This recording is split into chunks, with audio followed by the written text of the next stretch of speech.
श्री राधे। ओम जय शिव ओंकारा बोले बज शिव ओंकारा ब्रह्मा विष्णु सदा शिव बोले भोलेनाथ सदा शिव हरनामी धारा हर हर हर महादेव एकानन चतुरानन पंचानन राजे बोले पंचानन राजे संसाधन करुणाधन संसाधन करुणाधन विद्वाहन साजे हर हर महादेव दो भुज चार चतुर्भुज दस भुज अतोरे बोले दस भुज अतोरे तीनों रूप निरखता तीनों रूप निरखता भुवन जन मोहे ओम हर हर हर महादेव भक्तमाला वंदमाला सुंदरमाला धारे बोले सुंदरमाला धारे चांदन मृग मद टोरी चांदन मृग मद भोरे तुम कारे ओम हर हर हर महादेव पीतांबर पीतांबर बागांबर अम्बे बोले बागांबर अम्बे तनकादिक ब्रह्मादिक तनकादिक ब्रह्मादिक भूतादिक संगे ओम हर हर हर महादेव हर के नाथ कमंडल चक्र त्रिशूल धरता बोले करता सुख करता दुख हरता जग करता जग हरता जग पालन करता ओम हर हर हर महादेव ब्रह्मा विष्णु सदा शिव जानत अभिदेवा बोले जानत अभिदेवा प्रणवाक्षर के मादे ओम अक्षर के बासे तीनों एका ओम हर हर हर महादेव त्रिगुण स्वामी की आरती जो कोई जन गावे बोले जो कोई जन गावे कहत शिवानंद स्वामी भजत हर स्वामी चित बल पावे ओम हर हर हर महादेव ओम जय शिव ओंकारा बोले भज शिव ओंकारा बोले पार्वती का प्यारा बोले औरत मृग चाला बोले भूरी जटा वाला गले में नाग विराजत माथे पे चंद्र विराजत औरत मृग चाला ओम हर हर हर महादेव कर्पूर गौरम करुणावतारम संसार सारम भुजगेन्द्रहारम सदा वसंतम हृदयारविंदे भवं भवानी शरणं नमामि मंदारमाला गुलदासपाद कपालमाला चिरशेखराय दिगंबराय च दिगंबराय नमः शिवाय च नमः शिवाय त्वमेव माता च पिता त्वमेव बन्धो च सखा त्वमेव विद्या च सर्वं त्वमेव सर्वं मम देव देव ओम जलेन महात्मा विघ्नं देवाय नारायणं समर्पयामि मंत्रपुष्पांजलिं समर्पयामि बोले व्यास जी महाराज की जय शिव महापुराण की जय वेद व्यास भगवान की जय नमः पार्वती वदे हर हर महादेव। बोलिए श्री शंकर भोलेनाथ भगवान की जय।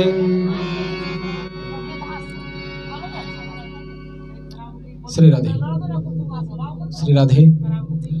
बोलिए हर हर महादेव। श्री शिव महापुराण में प्रवेश करेंगे और श्री शिव महापुराण यज्ञ का महारस महाज्ञान अर्पण करेंगे। बोलिए श्री शंकर भोलेनाथ भगवान की जय। ये कौन है? थोड़ा इसका ट्रेवल खोलो। श्री राधे। ठीक है ठीक है। श्री राधे श्री राधे। हाथ जोड़ करके भगवान भोलेनाथ और उनके सुपुत्र गणेश जी महाराज का विनम्र आह्वान करेंगे, विनम्र उनका आह्वान करेंगे, हाथ जोड़ेंगे। बोलिए गजानंद महाराज के जय। जय शशि नंदन बुद्ध महाराजा, करहु सकल जन कह शोभ काजा। दीजे बुद्धि बल सुमति सुजाना, कठिन कष्ट हरो करो कल्याणा। हे तारा सुध रोहिणी नंदन, चंद्र सुवन दुख द्वंद निकंदन। पूजहूँ आस दास कहूँ स्वामी, प्रणत पाल प्रभु तुमको नमामि। इस प्रकार हम भगवान गणेश जी महाराज को विनम्र निवेदन करेंगे, आह्वान करेंगे। कहते हैं सूत जी ने कहा महामुनियों से कि हे प्रभु, भक्ति का भाव उतना ही रखना चाहिए जितना हमारे शरीर बल यश में शक्ति हो।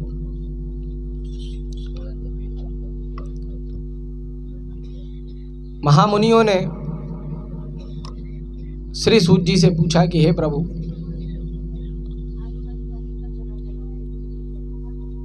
के भक्ति क्या है और उपवास क्या है? भक्ति क्या है और उपवास क्या है? सूत जी ने महामुनियों को बड़े प्रसंग अनुसार समझाया कि हे महामुनियों, भक्ति मन की अंतर आत्मा से भगवान को समर्पित करते हैं और उपवास मन के विचारों का रखा जाता है। उपवास मन के विचारों का। हे प्रभु, हम आपके कोटि कोटि चरणों में अपना सर्वस्व अर्पण कर रहे हैं। हे प्रभु, हम आज संकल्प लेते हैं कि झूठ नहीं बोलेंगे, कुमार्ग पर नहीं जाएंगे, सदैव अपने बड़ों का आदर करेंगे, मान करेंगे, सम्मान करेंगे। ये उपवास है। अन्न ग्रहण ना करना ये उपवास नहीं है, क्योंकि हमारे शरीर में भी कुछ ऐसे जीव हैं जो हमारे ऊपर निर्भर करते हैं। अगर हम भोजन ग्रहण नहीं करेंगे तो जीव आत्महत्या का पाप लगेगा। और उस पुण्य का या उस कर्म करने का फल हमें प्राप्त नहीं होगा। उपवास किस वस्तु का होना चाहिए? उपवास किस स्वभाव का होना चाहिए? मन के विचारों का। हमसे किसी से, हमारे द्वारा किसी का अपमान ना हो, हमारे द्वारा किसी को क्षति ना पहुंचे, ये सूत जी ने महामुनियों को उपवास का अर्थ बताया। कहते हैं, सही करो महाराज इसको, माइक को गला पकड़ो। कहते हैं कि जब माता पार्वती भगवान भोलेनाथ को विवाह होकर के जब हिमालय की ओर लौट करके आई, जब माता पार्वती, ठीक है, हिमालय की ओर लौट करके आई और भगवान भोलेनाथ के साथ वैवाहिक संसारिक कल्याण में,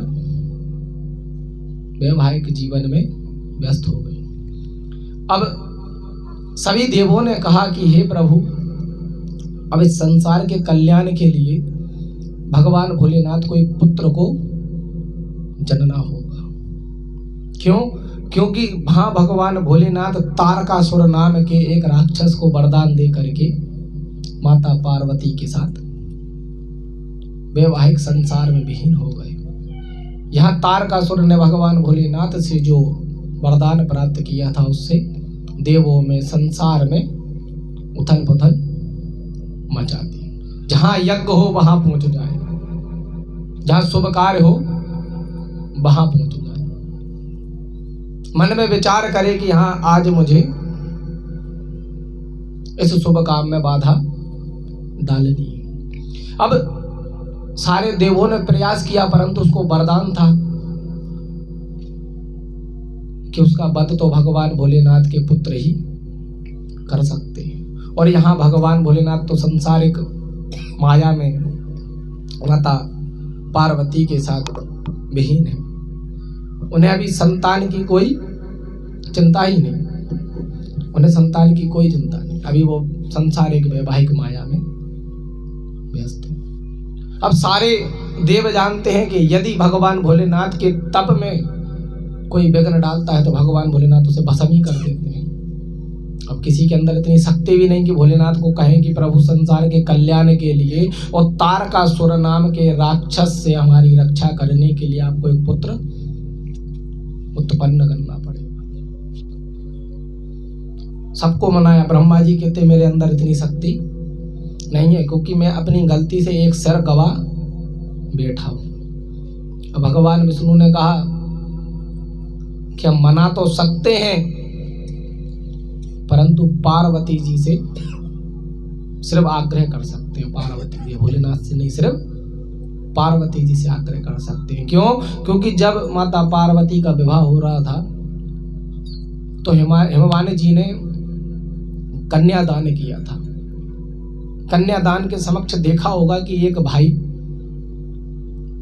अपनी बहन का जब कन्यादान होता तो ऊपर से एक जल अभिषेक से या दूध अभिषेक से कन्यादान करता है। पूज्य ब्राह्मणों ने कहा कि किसको साक्ष्य मान करके माता पार्वती को आपने दान कर दिया? तो देखा होगा एक हथलोई होती है आटे की, एक आटे की हथलोई हाथ में रख करके दान करते हैं। क्यों? क्योंकि उस हथलोई में माता अन्नपूर्णा का वास होता है, इसलिए वो हथलोई हाथ में भर देते हैं कि अन्न का भंडार भरा है। वो कहते हैं उसके साथ गुप्त दान भी करना पड़ता है, और उसी हथलोई के अंदर कुछ रख करके गुप्त दान करके कन्यादान किया जाता है। अब भगवान विष्णु ने भगवान भोलेनाथ की आराधना की, उनको संचेत किया कि हे प्रभु, संसार के कल्याण के लिए आपको एक पुत्र को जन्म देना होगा। अब भगवान भोलेनाथ तो माता पार्वती के साथ वियोग में विहीन है। संसार को उन्होंने कहा हमें किसी से कोई शत्रुता नहीं। कितना कि विवाह के पूर्व बालक हर मार्ग पे रहता है, विवाह हो जाए तो सारे मार्ग को छोड़ करके अपनी दूसरे मार्ग को चुन लेता है। क्यों? क्योंकि एक के बाद उसके ऊपर दो लोगों की जिम्मेदारी हो जाती है। अब दो लोगों की जिम्मेदारी हो गई तो फिर हमें संसार के मोह माया से दूर रहना। अब सारे देवों ने कहा कि प्रभु अब आपको एक ऐसे बालक को जन्म देना होगा जो तारकासुर नाम के राक्षस का वध कर सके। अब सारे देवताओं ने एक ऐसी लीला रची कि ब्रह्मा जी बोले, यद्यपि शिव जी सर्व प्रकार ने योग्य ज्ञान में प्रवीण और त्यक्त को काम कहे तथा अपनी पार्वती जी के भय से उन त्यागते होकर के द्वार पर अगर मुझ विष्णु को देख करके हर्षित हुए हैं तो भगवान भोलेनाथ हमारी प्रार्थना अवश्य स्वीकार करें। क्या करेंगे? भगवान भोलेनाथ हमारी प्रार्थना को अवश्य स्वीकार करेंगे कि हे प्रभु, इस संसार के कल्याण के लिए आपको एक पुत्र को जन्म देना होगा। परंतु जो वियोग का समय था, वियोग का काल था, वो पूर्ण नहीं हो रहा था, क्योंकि संतान तुरंत थोड़ी जन्म लेती थी, वो भी समय लेती है। और यहाँ तारकासुर नाम के राक्षस ने उथल पुथल मचा करके रख दी। कहा प्रभु इतना समय नहीं है कि माता पार्वती के गर्भ से वो जन्म लें और फिर बड़े हों और उसके बाद उसका वध करें। ऐसा ना हो कि आपका पुत्र जब तक युद्ध के समान हो, युद्ध काल की रणभूमि के योग हो, तब तक वो तारकासुर सारे देवों का वध करे। भगवान भोलेनाथ उनकी माया से प्रसन्नित हुए तो भगवान भोलेनाथ ने एक ऐसी माया को रचा कि उनके ध्यान मुद्रा और तपोबल से कारण्य नामक एक वन में अपने ही शरीर के कुछ अंग को उस जंगल में 4 बूंद के समान छोड़ा कि हाँ प्रभु, अब इस मेरे पसीने से एक पुत्र जन्म होगा। उस पुत्र का जन्म हुआ, बड़ा सुंदर, बड़ा रूपमान, चमकती हुई मोती के समान जन्म हुआ। अब वह बालक बहुत छोटा और नादान, और यहाँ माता पार्वती वियोग कर रही हैं कि कब संतान जन्म ले और संसार का कल्याण हो। माता पार्वती ने अपने गर्भ को साक्ष्य मानकर कारण्य नामक जो वन था, उसको, जो श्रापित वन था, उस श्राप से मुक्त करना था, क्योंकि वही एक वन साक्ष्य था जो माता सती के वियोग में देखा कि हाँ प्रभु, प्रजापति दक्ष ने गलत किया, परंतु वो किसी को बता नहीं पाया। किसके कारण? क्योंकि ऋण था, बिना ऋण के ऋण था, ऋण के कारण वो दबा हुआ था कि प्रभु मैं आपकी बात किसी से नहीं कह सकता। जब कुछ अप्सराएं, कृतिकाएं उस वन की ओर देखी, उस वन की ओर जा रही थी, तो देखा एक छोटा सा बालक उस वन में, छोटा सा, बिल्कुल छोटा सा, भूख और प्यास से भ्रमण कर रहा। सारी 6 देवियां कृतिकाएं उसको अपने घर ले गई। अब अपने घर ले गई, उसको स्तनपान कराया, उसको पाला पोसा। कहते हैं कि संसार में जन्म देने वाले से बड़ा होता है पालने वाला। तुम्हें तो जन्म दे दिया, परंतु पाला किसी और ने। भगवान कृष्ण ने स्वयं कहा कि मेरी माँ यशोदा है, क्योंकि उन्होंने मुझे पाला है, ज्ञान दिया, संसार में कैसे रहना है, मुझे सब कुछ मेरी माँ जो पालनहार है उन्होंने दिया। हम क्यों कहते हैं कि ब्रह्मा जी ने तो सृष्टि की रचना की, परंतु ब्रह्मा जी को कहीं नहीं पूछा जाता, और भगवान विष्णु अपनी माया से, अपनी परिकल्पना से संसार का उद्धार कर रहे हैं। तो हम कहते हैं हमारे पालनहार भगवान विष्णु है। तो कहते हैं उनमें 6 स्त्रियां शीत से अधिक आर्त होकर के अग्नि के समक्ष हो गई। भगवान कार्तिकेय का जन्म हुआ। मध्यम मध्यम स्वर में धीरे धीरे वह बढ़ते गए, धीरे धीरे बड़े होते गए। सारे देव स्मरण हुए, सारे देवों ने उनको कहा कि हे प्रभु, अब संसार के कल्याण के लिए, तारकासुर के वध के लिए उस बालक की खोज की जाए, देखा जाए वो बालक कहाँ है। तो कहते हैं नारद जी बोले, हे प्रजानाथ, हे सृष्टि के कर्ता, इसके पश्चात वहाँ क्या हुआ और भाई मुझसे कृपा कर कहिए। ब्रह्मा जी बोले, हे तात, फिर तो उसी समय विधि प्रेरित विश्वामित्र का वहाँ आगमन हुआ जहाँ भाई बालक उत्पन्न हुआ था। उसे देखकर ऋषि प्रसन्न हो नमस्कार करके कहने लगे, प्रताप कर कहने लगे कि तुम अत्यंत उत्सवदायक बालक, विश्वामित्री जी के समान महाज्ञानी, तुम शिव जी की इच्छा से सहसे हुए आए हो, बड़े पूज्य रहोगे। विस्मित होकर के विश्वामित्री जी ने उस बालक से कहा, हे तात, मैं ब्राह्मण नहीं हूं। आपने मुझे कहा कि ये ब्रह्मदेव नमस्कार, मैं ब्राह्मण नहीं हूं। तो कहा कि आप कौन हैं प्रभु? तो कहा, मैं गादी क्षत्रिय का पुत्र विश्वामित्र, क्षत्रिय का पुत्र हूं। तो कार्तिकेय जी महाराज बोले, मैं जब मेरे मुख से पहला शब्द हे ब्राह्मण आपको नमस्कार करता हूं निकला है, तो आज से आपकी जो उपाधि है वो ब्रह्मांड के समान रहेगी। किसके समक्ष रहेगी? किसके समान रहेगी? ब्राह्मण के समान रहेगी। विश्वामित्र जी कहते हैं, परंतु आप कौन हो और आपने मुझे इतनी बड़ी उपाधि से कैसे स्मरण करा दी? बहुत बड़ी उपाधि आपने मुझे, मैं क्षत्रिय हूं परंतु आपने मुझे ब्राह्मण की उपाधि दे दी। इस प्रकार वह उत्सवकारी बालक कहने लगा, हे विश्वामित्र जी, अब तुम मेरे वरदान से ब्रह्मर्षि हो गए हो। निसंदेह वशिष्ठ आदि महर्षि तुम्हारे प्रशंसक होंगे। मैं आज्ञा देता हूं कि तुम मेरा संस्कार करो और यह गुप्त रहस्य किसी के समक्ष प्रकट मत करना। मैंने आपको ब्राह्मण की उपाधि दी है, ये किसी से मत कहना। मैंने आपको संत की उपाधि दी है, किसी से मत कहना। कहते इस प्रकार वह बालक ज्ञान देख करके अपनी लीला से वहां से आगे की ओर चलने लगा। अब उसकी दूसरी लीला भी सुनो।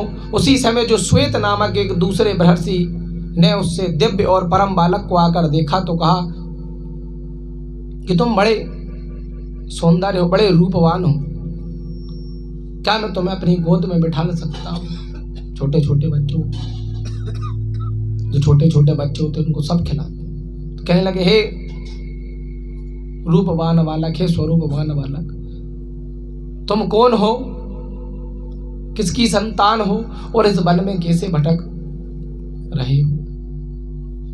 कहा कि प्रभु, मैं इस वन की ही संतान हूं। इस वन ने ही मुझे पाला है। यही वन मेरे पिता है, यही वन मेरी माँ है, यही जल मेरी बहन है, यही पेड़ मेरे भाई है। ये समझ लीजिए कि जब वन मेरा घर है। ठीक है। तो कहते कि त्रिलोक जिस राक्षस से कांप रहा था,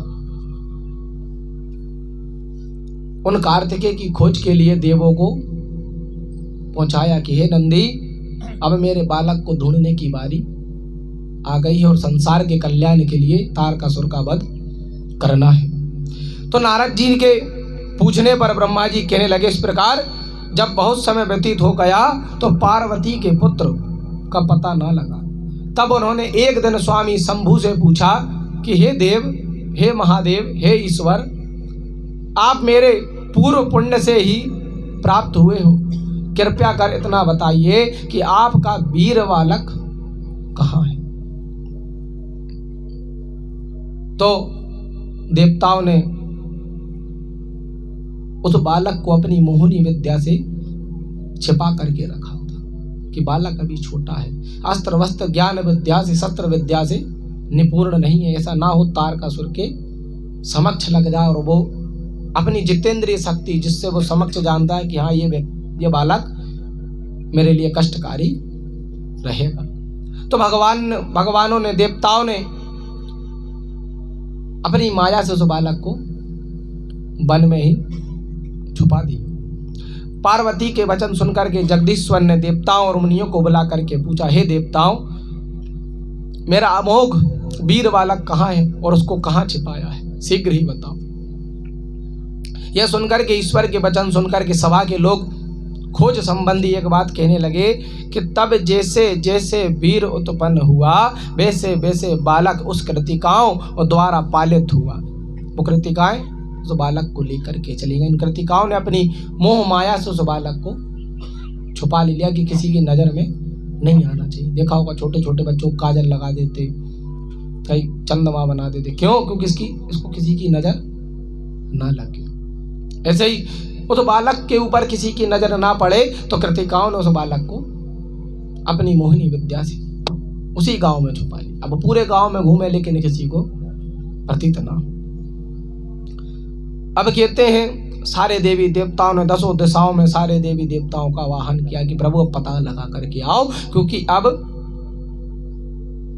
तारकासुर का वध निश्चित हो गया, क्योंकि पृथ्वी पर अब अकाल अधिक बढ़ता जा रहा है। तो पृथ्वी के संसार के कल्याण के लिए भगवान कार्तिकेय की खोज की गई और भगवान कार्तिकेय उस वन में कृतिकाओं के साथ मोहित होकर के प्राप्त हुए। इस पर कार्तिकेय ने कहा, हे कल्याणियों, मेरे रहते आप लोगों को कोई भय नहीं। मैं बालक होकर भी दुर्वार हूँ। ऐसा कौन है जो मेरे वेग का निवारण कर सके? उसी समय शिवजी के सेनापति नंदीश्वर कार्तिकेय के समक्ष जाकर खड़े होकर यह कहने लगे कि तुम मेरे ज्येष्ठ भ्राता के समान, मेरे बड़े भाई के समान, और अब आपको छोटे भाई का एक कथन सुनना होगा और इन देवों की रक्षा करना होगी कि प्रभु अब संसार को कल्याणित करो और तारकासुर का वध करो। उन्होंने कहा कि मेरी 6 माताएं, मैं उनको छोड़ करके नहीं जा सकता, क्योंकि मैं जब से उनके साथ रह रहा हूं तो जो प्रेम और मोह है वो अधिक बढ़ गया है। वो मेरे बिना नहीं रह सकती और मैं उनके बिना नहीं रह सकता। तो कहते हैं कि उन कृतिकाओं से नंदीश्वर ने कहा कि कृतिकाओं ने उन्हें शंकर जी भगवान भोलेनाथ की महिमा का वर्णन समझाया और कृतिका ज्ञान योगिनी प्रकृति कला है।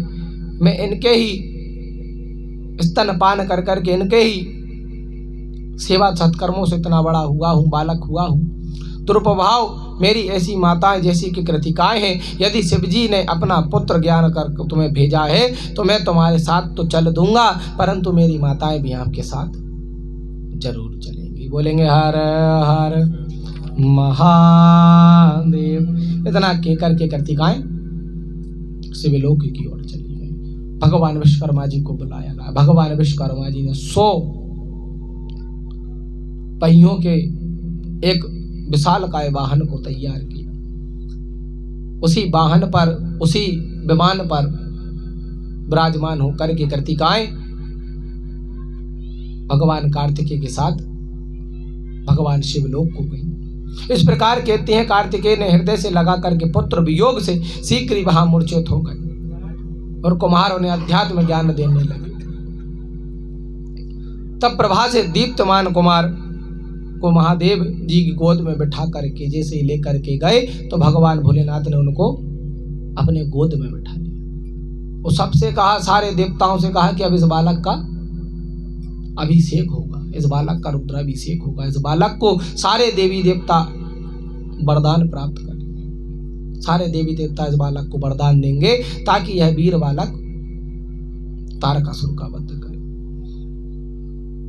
तो भगवान कार्तिकेय को रत्न जनित रमणीय सिंहासन पर तीर्थों से आए हुए जलों को वेद मंत्रों से पवित्र करके 100 रत्नों से विष्णु जी ने रत्नसार निर्मित किरीट, मुकुट, बाजूबंद, बैजंती माला, पिनाक, फरसा, शक्ति, पशुपात्र, वाण, सहस्त्र, परम विद्या, कमंडल, ब्रह्मास्त्र इत्यादि अर्पण करे। सारे देवी देवताओं ने, भगवान विष्णु ने सुदर्शन चक्र का एक भाग दिया, भगवान ब्रह्मा जी ने ब्रह्मास्त्र दिया, भगवान भोलेनाथ ने शूल दिया, माता सरस्वती ने ज्ञान दिया, रुद्रदेवों ने बल दिया, सूर्य भगवान ने तेजस दिया, चंद्रमा ने स्वरूप दिया, माता सावित्री ने जटिलता दी कि युद्ध में जटिल बने रहोगे, हारोगे अब जिस किसी को इतना ज्ञान, इतना प्रेम और इतना आशीर्वाद प्राप्त हो तो वह बालक तो निपुण हो ही जाएगा। वह बालक सर्व विद्याओं से निपुण हो गए और अपनी सेना लेकर के तारकासुर के समक्ष युद्ध करने चला गया। युद्ध का प्रारंभ हुआ। ब्रह्मा जी कहते हैं अब हरि आदि देवताओं पर इसका और भी प्रभाव पड़ा और वे ताल ठोक कर सिंहनाद करने लगे कि अब वे तारकासुर को मार सकते हैं। भोजाया वायुदेव को पहुंचाया, जाओ तारकासुर से कहो कि अब युद्ध की प्रारंभ कर ले। हमें नया सेनापति मिल गया है, हमें नया राजा प्राप्त हो गया है। अब उस राजा के बल पर हम तारकासुर का वध करें। यह आकाशवाणी सुनकर के देवता निर्भय हो गए। फिर तो वे सब देवता कुमार को अग्रसर कर पृथ्वी पर सागर के संगम पर ले गए और तारक भी दैत्यों की बड़ी भारी सेना से ले पहुंचा। बादलों के समान रणधुंदु होकर के वहां युद्ध करने लगे। पृथ्वी को कंपित देख करके देवताओं और तारक के 7 दैत्यों का युद्ध आरंभ हुआ। पंचभूत, पंच तत्व सब भगवान कार्तिकेय की ओर से तारकासुर से युद्ध करने के लिए चले। देवताओं की ओर से इंद्र कार्तिकेय के कुमार को हाथी पर चढ़ा, ने अपना ऐरावत दिया कि प्रभु आप इस पर विराजमान हो, हम अश्व पर विराजमान होंगे, आप ऐरावत पर विराजमान हो, क्योंकि मान सम्मान की बात है। भगवान कार्तिकेय ऐरावत पर सवार होकर के तारकासुर से लड़ने